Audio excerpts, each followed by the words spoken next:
नमस्कार, आप देख रहे हैं आज तक। आपके साथ मैं हूं सईद अंसारी। दोपहर के 3 बज रहे हैं। खेला होबे का नारा तो पश्चिम बंगाल में पहली बार उछाला गया, लेकिन अब इसकी गूंज दिल्ली में संसद में सुनाई दे रही है। विपक्ष संसद में पूरी तरह से हमलावर है, कई मुद्दों पर सरकार को घेर रहा है और दावा ये कि इस बार खेला अवश्य होगा। और इसके माध्यम से इस बार भी जो पेंडेमिक चल रहे हैं इस वक्त की अदालत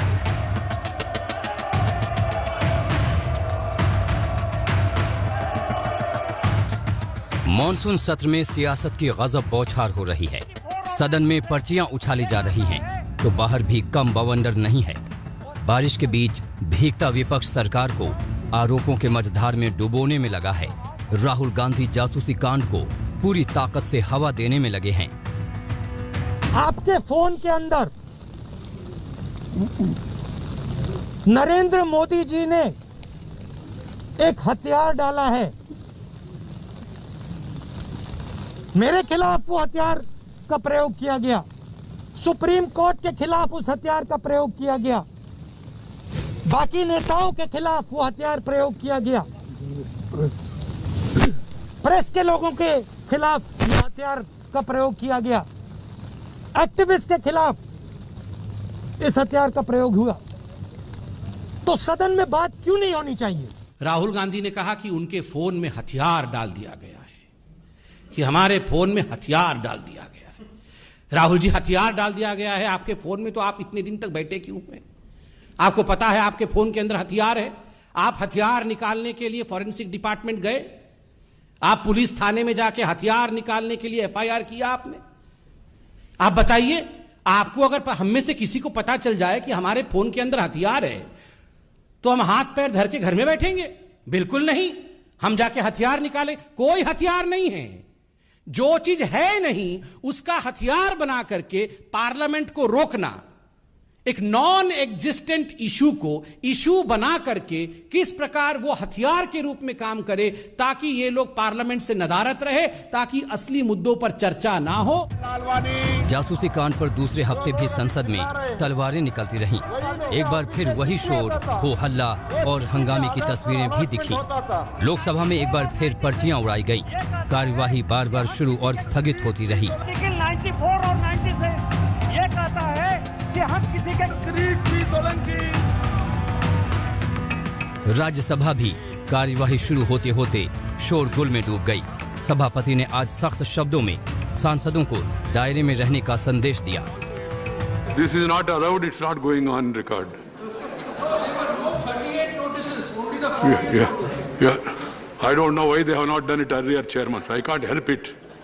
I can't go back and correct the record straight, ना? इसमें क्या है? And moreover, जिसको मर्जी है वो खड़े होकर कमेंट्री करना, ऐसा कोई किसी को अधिकार नहीं है। वो रिकॉर्ड में नहीं जाएगा। Please let us understand. विपक्ष कोशिश में है कि सरकार को घेरा जाए, कटघरे में खड़ा किया जाए। विपक्ष में खड़े 14 दलों के नेताओं ने बैठक की, लेकिन तैयार तो सरकार भी है। कह रही है कि विपक्ष सदन की कार्यवाही चलने दे, चर्चा हो। विपक्ष के हर सवाल का जवाब जरूर दिया जाएगा। विपक्ष चर्चा से क्यों भाग रहा है? आखिरकार विपक्ष इस तरह की आपत्तिजनक हरकतें क्यों कर रहा है?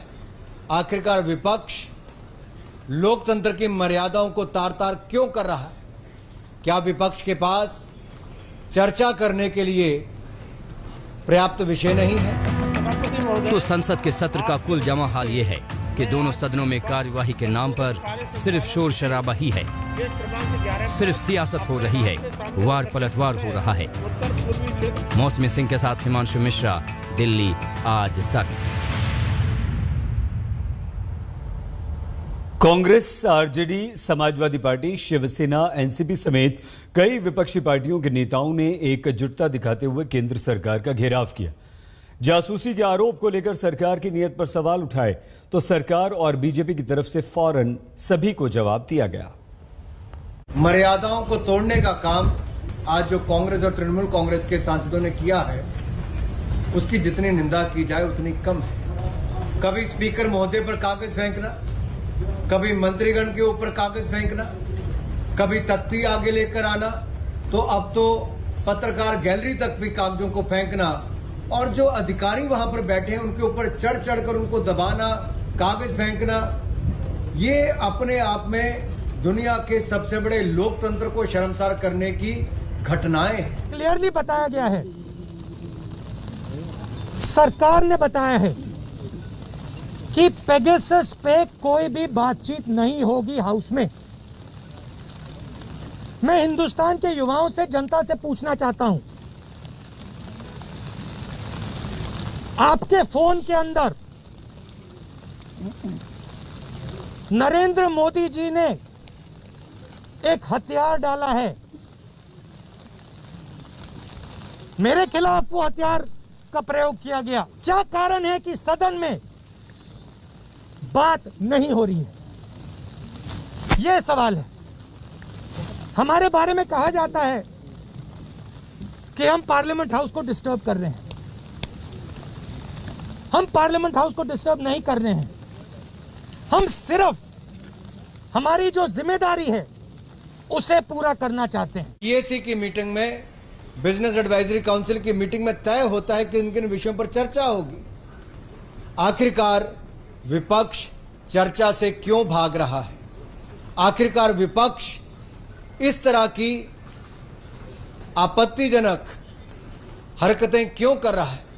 आखिरकार विपक्ष लोकतंत्र की मर्यादाओं को तार तार क्यों कर रहा है? क्या विपक्ष के पास चर्चा करने के लिए पर्याप्त विषय नहीं है? क्या विपक्ष, हिंदुस्तान का पूरा ऑपोजिशन आज यहां खड़ा हुआ है, हर पार्टी के नेता हैं, प्लीज, और हमें यहां आज क्यों आना पड़ा? क्योंकि जो हमारी आवाज है उसे पार्लियामेंट हाउस में दबाया जा रहा है। हमारा सिर्फ एक सवाल है,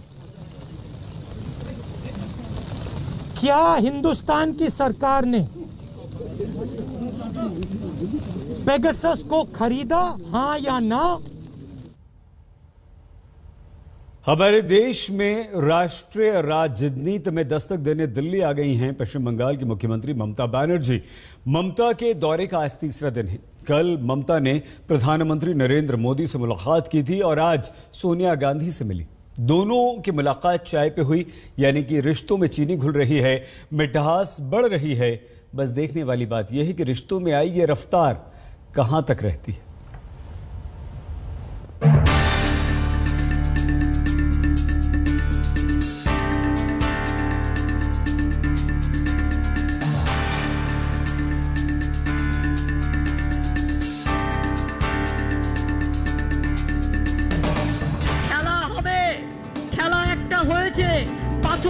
রেজাল্ট আপনারা পেয়েছেন, খেলা আবার হবে।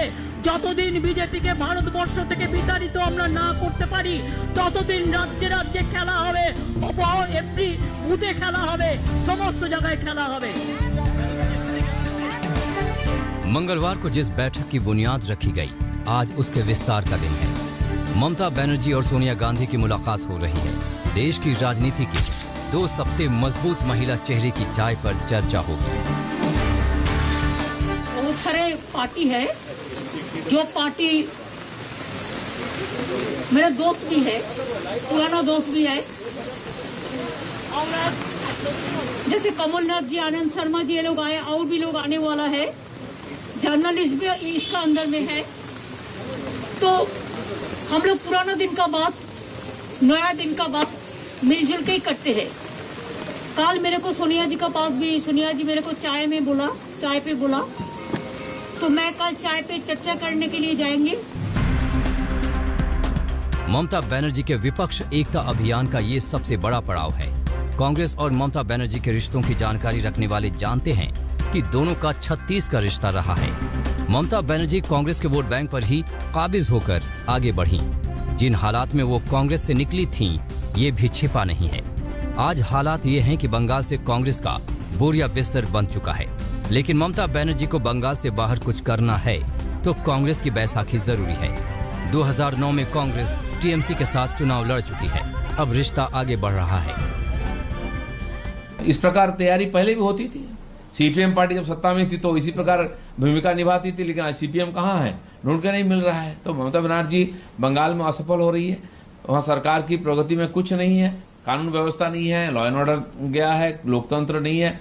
तो उसको पहले संभाले, दिल्ली और देश को संभालने के लिए मोदी जी हैं, और जब तक मोदी जी हैं देश निश्चिंत है। समान विचार वाले, ये तो हम मेरा सदैव दृष्टिकोण रहा है कि जो समान सोच के समान विचार के लोग हैं, जो भारत के संवैधानिक प्रजातंत्र में निष्ठा रखते हैं, उनको नज़दीकी से एक साथ सहमति ज़रूर रहनी चाहिए।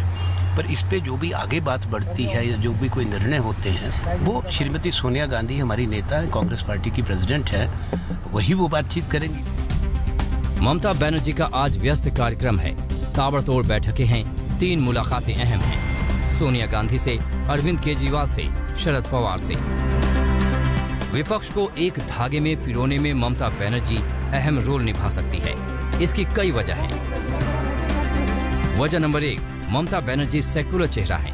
वजह नंबर 2, मोदी शाह का रथ बंगाल में रोका।